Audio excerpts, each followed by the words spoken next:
22ഓളം terrorist ക്യാമ്പുകൾ India മാപ്പ് ചെയ്ത് വെച്ചിട്ടുണ്ട്. അതിൽ 9 തകർത്തത്. ഇനിയും കുറെ എണ്ണം തകർക്കാനുണ്ട്.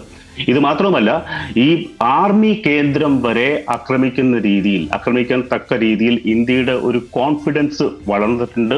അത് കോൺഫിഡൻസ് എന്നല്ല, എനിക്ക് തോന്നുന്നു ഇന്ത്യയുടെ ഒരു റിയലൈസേഷൻ ആണത്. There is no other way to deal with this rogue country. ഒരു തെമ്മാടി രാഷ്ട്രത്തോട് ഇതിനപ്പുറം ഇതല്ലാത്ത വേറെ ഒരു ഭാഷയും മനസ്സിലാവാത്ത തെമ്മാടി രാഷ്ട്രത്തോട് ഇങ്ങനെ മാത്രമേ പ്രതികരിക്കാൻ സാധിക്കൂ എന്നുള്ള ഒരു റിയലൈസേഷൻ ഇന്ത്യൻ എസ്റ്റാബ്ലിഷ്മെന്റിനകത്ത് വളരെ ശക്തമാണ്.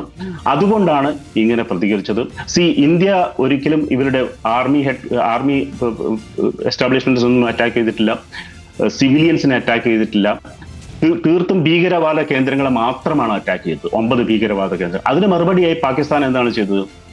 അതിന് പ്രൊപ്പോർഷനായിട്ട് പാകിസ്ഥാൻ ഇന്ത്യയിലെ സിവിലിയൻ കേന്ദ്രങ്ങളെ, മിലിറ്ററി കേന്ദ്രങ്ങളെ അറ്റാക്ക് ചെയ്യുക എന്നുള്ളതാണ് ചെയ്തത്. അപ്പൊ അതിന് തീർച്ചയായിട്ടും പ്രൊപ്പോർഷനേറ്റ് തിരിച്ചടി ഇന്ത്യയുടെ ഭാഗത്തുനിന്നുണ്ടാവും.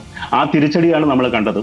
അത് റാവൽപിണ്ടി വരെ എത്തിയിട്ടുണ്ട്, ആർമി ഹെഡ്ക്വാർട്ടേഴ്സ് വരെ എത്തിയിട്ടുണ്ട്. ലാഹോറും കടന്ന് ബവാൽകോട്ടും എല്ലാം കടന്ന് വലിയ രീതിയിൽ പാകിസ്ഥാന്റെ കറാച്ചി പോർട്ടിൽ വരെ വലിയ രീതിയിലുള്ള നാശനഷ്ടങ്ങൾ ഉണ്ടായിട്ടുണ്ട് എന്നാണ് റിപ്പോർട്ടുകൾ പറയുന്നത്. പക്ഷേ അത് സ്ഥിരീകരിച്ചിട്ടില്ല. അതുകൊണ്ട് അതിന്റെ വിശദാംശങ്ങളിലേക്ക് ഞാൻ കടക്കുന്നില്ല.